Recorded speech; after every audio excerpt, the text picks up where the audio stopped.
Thank you, Madam Speaker. I rise to speak on motion 351, standing in my name, and I can indicate a vote is required. Notice of motion number 351. Thank you. Madam Speaker, the last time Australia had genuinely full employment was in 1975, and that was also when income inequality was the lowest in our modern history. We're in a very different place today. Obviously, Madam Speaker, the coronavirus pandemic has had a devastating impact on employment in Australia and in Tasmania, and there are the profound social flow-on consequences as a result of that. There are, the last ABS data that we've checked, 35,000 Tasmanians receiving JobSeeker as of the 24th of August, an increase of 61% from December last year. The federal government estimates that there'll be thousands more on JobSeeker by December this year. There are 63,000 Tasmanians on JobKeeper as of June this year.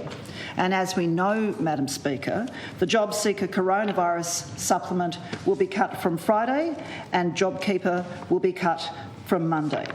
Madam Speaker, the impacts of the pandemic on Australians and Tasmanians is devastating, and it will have generational impacts.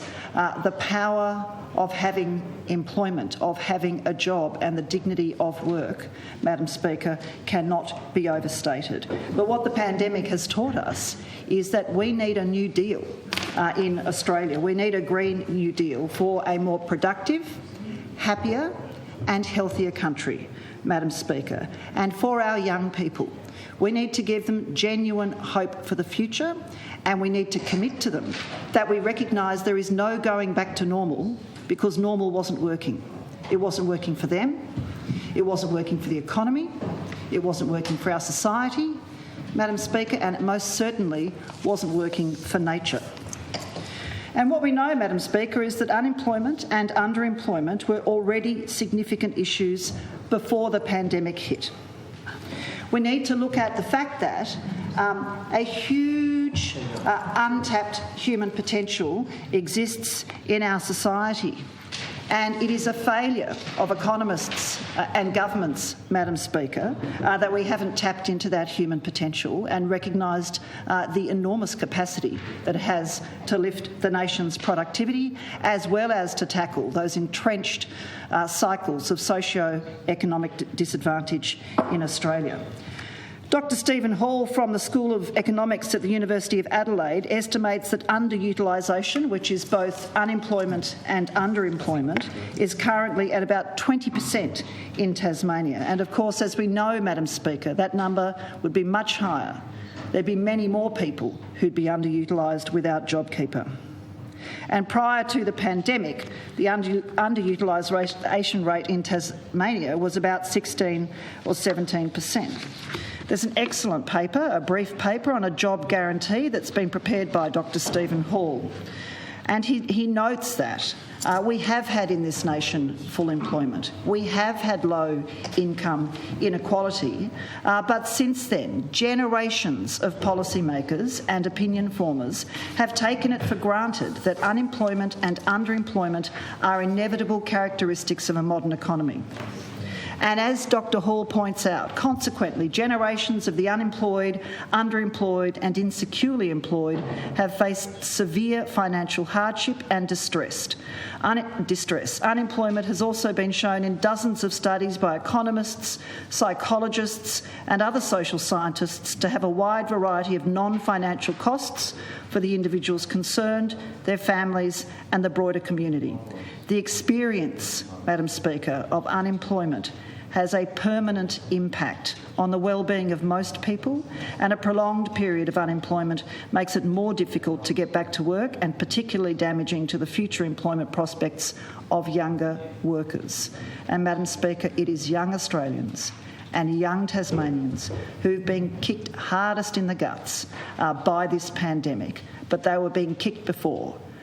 Madam Speaker, because the entire system was set up in a way that worked against them, and they also are acutely aware that they're dealing with a system that is designed to fail them, and accelerating climate impacts that make them deeply, deeply fearful for their future, Madam Speaker.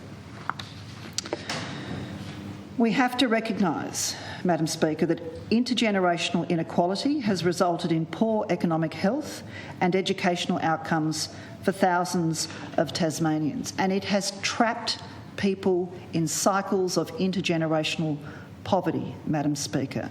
And as elected representatives of our communities, every day, Madam Speaker, we come into contact with people who are being mistreated or neglected or smashed by the system, Madam Speaker. We come into contact with people who are the product of generations of disadvantage, of not being given a fair go.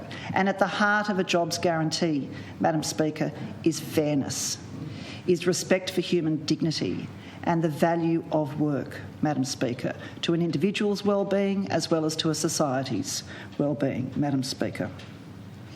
And of course, intergenerational disadvantage is all linked with health impacts, impacts on public services, in health, in housing, Madam Speaker. It leads to low educational attainment, Madam Speaker. It creates mental health issues, addiction, Madam Speaker, and poor life choices, because when you're on the end of that cycle of intergenerational disadvantage, Madam Speaker, you will make poor life choices because you think you are not valued by the society that you are part of, Madam Speaker.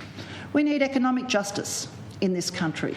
We need a country that's not run by the likes of Gina Rinehart, Madam Speaker. We need a country that works for people, for place, for nature, and that is underpinned by the principle of the fair go, which for so long, Madam Speaker, has been part of a cultural identity, but which in modern Australia today really is no longer a reality. It is no longer a reality for young people, for single parents, for the long-term unemployed, Madam Speaker. There is no fair go for those Australians.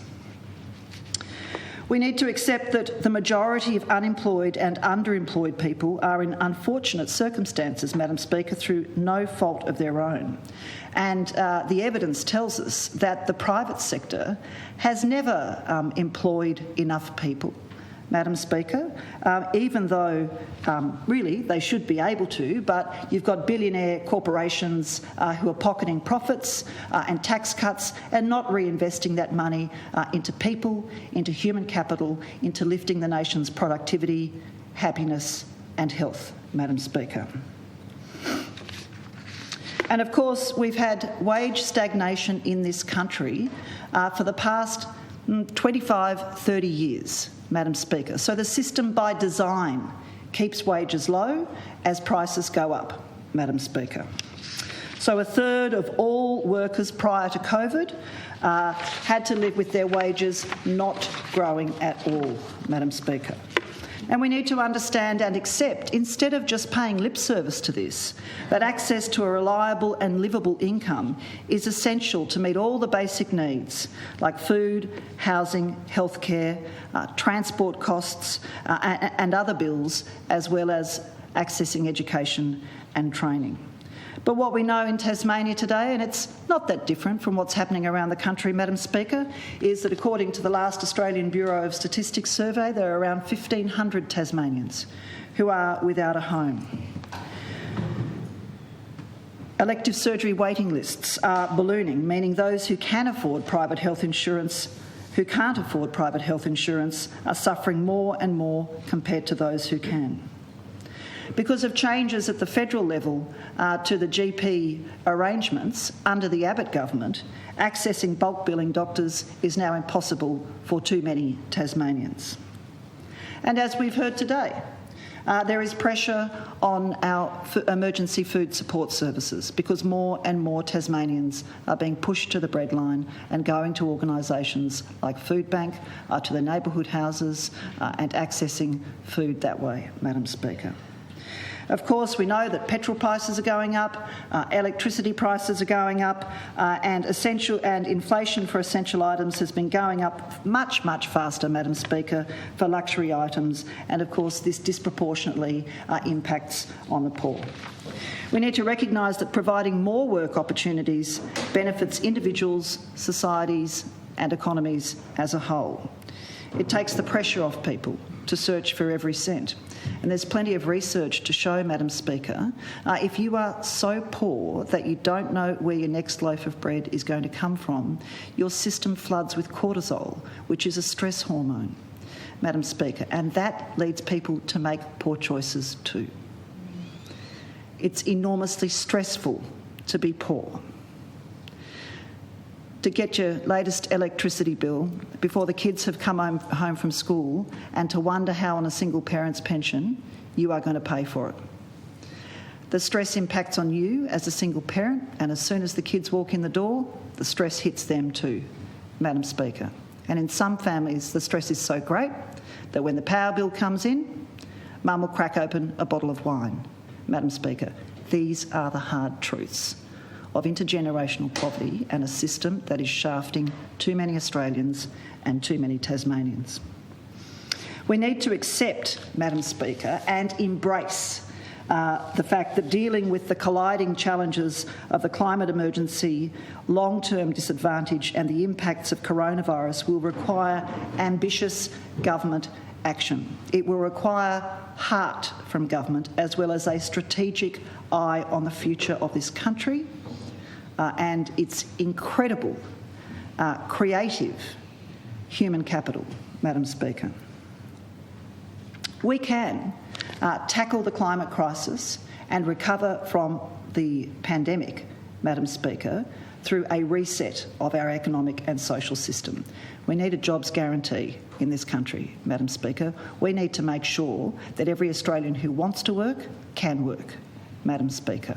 Instead of casting people off onto the welfare system, making them go through humiliating mutual obligation meetings when there are no jobs available, Madam Speaker, we can do better than that, Madam Speaker. We can invest in repairing our landscape, in better preparing for bushfires. We can make sure that those 10,000 jobs that we need in the aged and disability sector, Madam Speaker, are filled, Madam Speaker. That leads to greater dignity of work for those people who are going into those sectors, but it also tackles the need to provide a caring and compassionate and responsive society as people age or if they're living with a disability, Madam Speaker.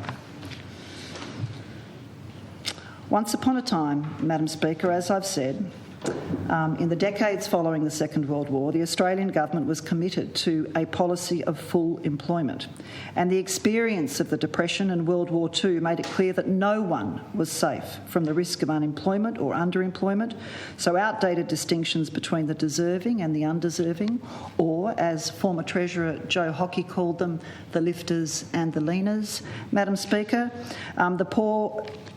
the poor were abandoned in favour of a comprehensive commitment that no one should be left out of shared prosperity, which has been made possible by progress. And full employment, Madam Speaker, became a bipartisan policy goal throughout the decades following the war. The Department of Post-War Reconstruction set the full employment policy, establishing the Commonwealth Employment Service to match workers with jobs and also to overhaul the social benefits system and create the pharmaceutical benefits scheme, Madam Speaker. And what do we have now? We have a privatised job search sector, Madam Speaker, that is not working for the unemployed, and it is particularly not working for the long-term unemployed or people living with a disability. The aim was to ensure that the standard of living for Australian people improved from what it had been pre-World War II. It was also an aim to avoid the poor conditions in which many World War I veterans lived in after returning home.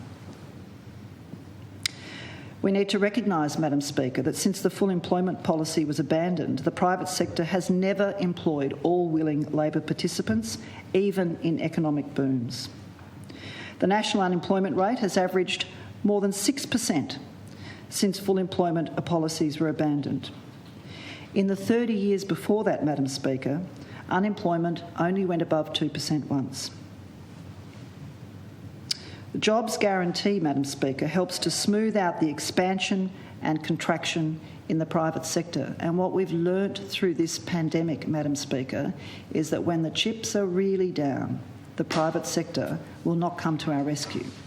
It has been governments, and even neoliberal governments like the Morrison government, who've had to insert policy to make those necessary changes to keep people from becoming homelessness, from having nervous breakdowns, Madam Speaker, ending up in our health system, Madam Speaker.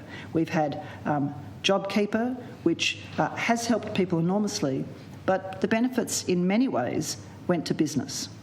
We've had Lift to JobSeeker, Madam Speaker, but the cruelty of telling Australians it's only temporary is unfathomable, Madam Speaker. The rate of New Start or JobSeeker has not been lifted in real terms for a quarter of a century, Madam Speaker. That is a punitive approach to providing economic support to people. It does not deliver economic justice. It leaves people on the scrap heap. It tells them their country doesn't care enough about them to provide a livable wage and the dignity, Madam Speaker, of not being in poverty and having some work, Madam Speaker. And the problem, of course, that we have, Madam Speaker, is that we entered a period of neoliberalism where human beings became units of productive measure or not, and people were placed in a too hard basket, and you had an entire economic system that accepted large numbers of unemployed people in order to keep inflation down. Madam Speaker, it is no longer acceptable. The work that is available, the whole employment space is changing, Madam Speaker, but the ones who are still missing out are young people and the long-term unemployed, Madam Speaker, and we have to provide a better deal for them. And tapping into that human potential when we've got a climate emergency barrelling at us, Madam Speaker, is not only desirable, it's absolutely necessary, Madam Speaker. So I know that the Centre of Full Employment and Equity, the Cape York Institute, has produced a paper arguing for a job guarantee. And I'll read some of this excellent paper. The introduction of JobSeeker and JobKeeper in response to COVID-19 presents the Commonwealth Government with the unique opportunity to transition unemployed Australians from welfare into real jobs by establishing a job guarantee. This scheme would see JobSeeker and JobKeeper recipients transition to permanent jobs at the minimum wage from January 2021. Committing the government to one of the biggest productivity reforms ever undertaken in Australia to replace income support with entry-level wages for work. And some background. Although COVID-19 provides us with an opportunity to replace welfare with work, the need for this reform, Madam Speaker, long predated the pandemic.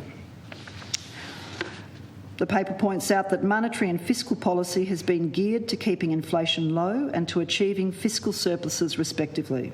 There is a belief that if inflation is kept in check, then markets will deliver the necessary and sufficient conditions for the return to full employment, but the evidence does not support this supposition. Instead, there's been a persistent shortage of work, a problem now exacerbated and highlighted by the current crisis. And the authors go on to say, in May 2020, Madam Speaker, so this is 2 months after the pandemic hit and most of the country was in some form of lockdown or another. In May 2020, there were more than 7 unemployed for every job vacancy. And the problem of a lack of jobs intensifies if we include the 480,000 odd, nearly 500,000 people, Madam Speaker, who've dropped out of the labour force since March due to lack of work, and the 1.8 million who are underemployed and desire, on average, an additional 15 hours of work per week. So what are the arguments for a job guarantee, Madam Speaker, in simple terms? If you introduce The benefits of a job guarantee include introducing a more effective control on wage inflation than current monetary policies by creating a pool of on-demand labour that the private sector can access in periods of growth, providing an important source of counter-cyclical spending in periods of contraction, disrupting the current pattern of entrenched disadvantage experienced by the long-term unemployed and ensuring the pool of long-term unemployment does not grow via passive welfare. Increasing economic growth and productivity by maximising the use of our labour resources and providing workers with the experiential training necessary for participation in the private sector, and reducing the size of the welfare state by removing income passivity, labour underutilisation and burgeoning cuts. Now, I note, Madam Speaker, that the Cape York Institute, the Centre of Full Employment and Equity, has written to the Premier of Tasmania, Mr Gutwin, on the 3rd of August this year with the briefing paper attached, which they have presented to the Prime Minister, arguing for a job guarantee. And this letter simply encapsulates a job guarantee in this manner. This scheme would be federally funded but locally administered through councils. The councils would place workers in local jobs provided by state and Commonwealth governments, local councils and non-government organisations. These jobs would deliver what are broadly understood to be public goods in areas such as community transport, education, environmental services, public works and community infrastructure. The implementation model is based on the detailed findings of a joint report between the University of Adelaide and Jobs Australia entitled Creating Effective Local Labour Markets, a New Framework for Regional Employment Policy. The authors go on to say this proposal will also allow the Commonwealth Government to reform the much maligned welfare system. For the past 40 years, this system has done little to ameliorate disadvantage and social dislocation. In most places, the welfare system has engendered passivity, exacerbated the breakdown of social norms, and entrenched in intergenerational dependency.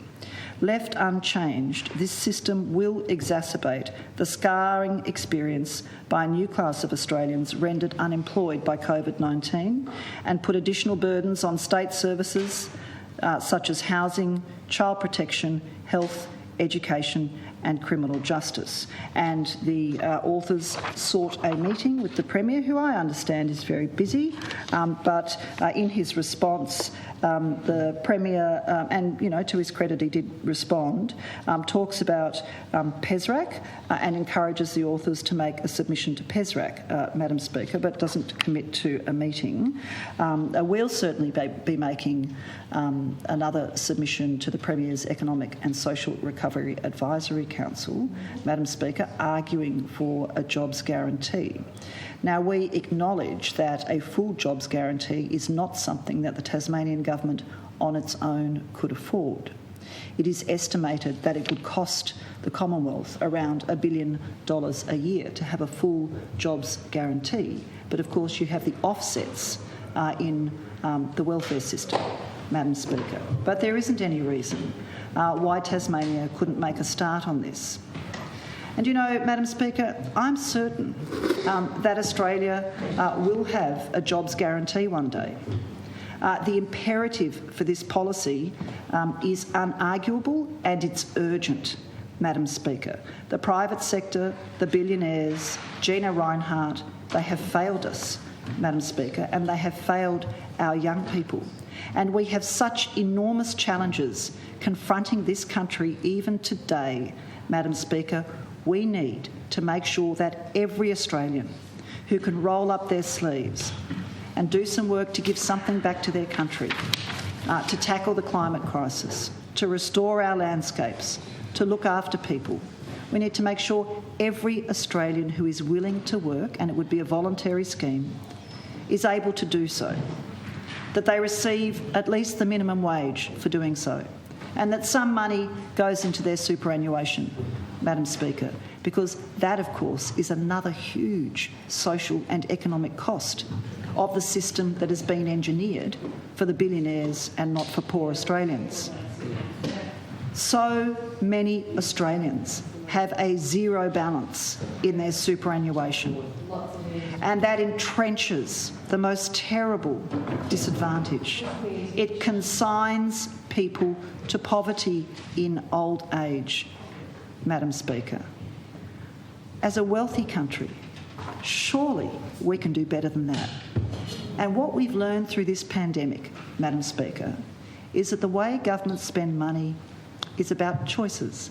It's not actually about how much money is there, really, Madam Speaker. It's about the choices that governments make. Because suddenly we realised in March, April this year that the federal government could in fact lift JobSeeker, Madam Speaker, that it could in fact provide a living wage for people who'd been made unemployed as a result of the pandemic. This is about political choices, Madam Speaker. And there's been a series of political choices that have been made by governments of both colours, Madam Speaker, going back almost half a century, that have led to a nation with deepening and scarring social inequality. And we must demand better for our fellow Australians. We need to be able to look young people in the face and say, we know you're stressed. We know you're frightened. We know you're worried about work and secure housing. And we're going to change the system for you because you deserve it. Because we're not going to just tell you you're our future. We're going to come good on that and invest in your future by investing in you, Madam Speaker. And that's what a jobs guarantee is about. It's about investing in people, Madam Speaker. It's not about... we can't any longer tolerate a system that accepts poverty and disadvantage as the norm. And the pandemic has showed us that governments have choices, Madam Speaker. And we need to demand of our governments that they make better choices, choices that work for public good, Madam Speaker. And in this period in Australia's history, Madam Speaker, we need to harness every bit of human capital that we can. We need to invest in people. We need to provide the dignity of work and a living wage to make sure there's something there in their superannuation account, Madam Speaker, for old age. And of course, we do need to be investing properly in aged care, Madam Speaker, because that's the other thing that the pandemic has exposed, how appallingly we treat our old people. What's happened in New South Wales and Victoria is criminal negligence, Madam Speaker. And again, it's a choice that a government made. It's a choice a government made to prioritise the profits of the corporate aged care sector over a decent pay for aged care workers and dignity for people who are in private or not-for-profit aged care facilities. So again, it's a choice that governments have made. And there are broken hearts all through this country because state and Commonwealth governments made a choice about how to treat old people in a pandemic. So, as a nation and as a decent, compassionate society, Madam Speaker, we need to embrace a job guarantee. We're going to have to, Madam Speaker, because we need to fix up this country's degraded landscapes. We need to start properly investing in people's well-being, Madam Speaker, and we need to let young people know we believe in them and we're going to change the system so it works for them, Madam Speaker. It's the very least we can do as legislators and parliamentarians, Madam Speaker. So I do urge the Premier to go back to that letter that was written by the Centre for Full Employment and Equity and properly read that paper, Madam Speaker. Stop thinking like a neoliberal and start thinking about people who deserve the dignity of work, Madam Speaker. And start thinking about how we can reshape our country so it's kinder and fairer and happier and healthier and more productive, Madam Speaker. So we can reshape our country so we tackle the COVID recovery and climate change, Madam Speaker. Our choices are narrowing, Madam Speaker, so we do have to do things differently. Australia needs a jobs guarantee. Tasmania can make a good start on that, Madam Speaker, and we strongly urge the Premier to be part of it, this important, nation-changing reform. Madam Speaker, I commend the motion to the House. Thank you.